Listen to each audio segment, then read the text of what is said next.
Halo teman-teman. Pada kesempatan kali ini kami akan membahas tugas agama tentang harmoni dan nalar dari sudut pandang Katolik. Sebelumnya, perkenalkan nama saya Jimilin Cornelius dengan NIM 2422140006. Saya Gabriel Karsidian Kusumo dengan NIM 2422140019. Saya Flavia Dian Nasri dengan NIM 24214034. Yang pertama yaitu memecahkan mitos. Nah, seringkali kita dihadapkan pada anggapan bahwa agama dan sains adalah dua kutub yang berlawanan, selalu berselisih, tak bisa didampingkan. Namun, bagaimana jika sebenarnya tidak demikian?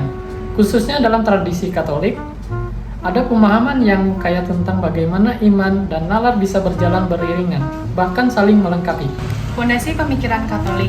Gereja Katolik tidak pernah secara fundamental menolak sains. Sebaliknya, sejak awal, banyak pemikir Katolik melihat akal budi sebagai anugerah Tuhan.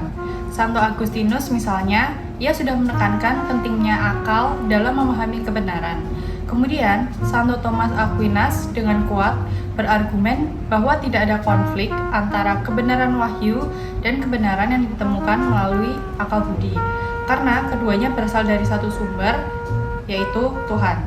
Di era modern, Paus Yohanes Paulus II dalam ensikliknya Fides et Ratio secara eksplisit menyatakan iman dan akal adalah dua sayap yang memungkinkan roh manusia melayang menuju kontemplasi kebenaran. Ini menunjukkan bahwa gereja memandang sains untuk memahami ciptaan Tuhan dengan lebih mendalam.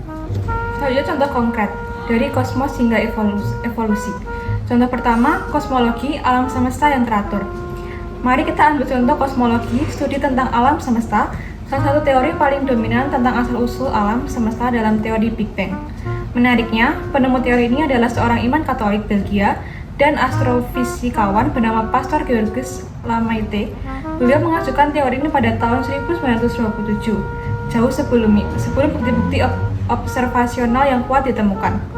Gereja Katolik tidak melihat Big Bang sebagai ancaman terhadap keyakinan akan penciptaan.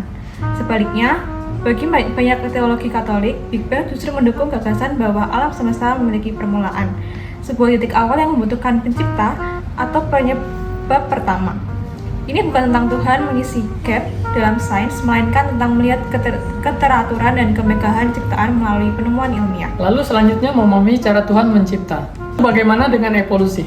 Ini sering menjadi titik perdebatan, namun perlu dicatat bahwa sejak ensiklik Humani Generis 1950 oleh Paus Pius yang ke-12, Gereja Katolik telah mengakui bahwa evolusi, khususnya evolusi biologis, adalah teori ilmiah yang valid dan bisa dipadukan dengan ajaran agama.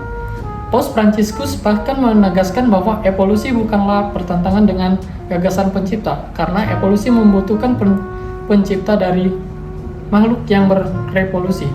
Bagi gereja, evolusi adalah mekanisme atau cara bagaimana Tuhan menciptakan keanekaragaman hayati. Ini bukan berarti Tuhan tidak ada, melainkan bahwa Tuhan menciptakan dengan cara yang menakjubkan dan kompleks melalui proses yang kita pahami melalui sains. Artinya, sains menjelaskan bagaimana sesuatu menjadi sementara iman memberikan pemahaman anggapan itu terjadi dan apa maknanya. Jadi, hubungan antara agama Katolik dan sains bukanlah tentang memilih satu, melainkan tentang mencari harmoni. Keduanya adalah jalan menuju kebenaran, meskipun dengan metode yang berbeda. Sains menyelidiki ciptaan Tuhan, sedangkan iman membantu kita memahami pencipta dan makna di balik semua itu. Gereja Katolik mendorong dialog terbuka antara iman dan akal budi, percaya bahwa keduanya adalah anugerah Tuhan yang saling berkait. Semoga video ini memberikan perspektif baru tentang hubungan yang menarik antara agama dan sains. Terima kasih dan sampai jumpa.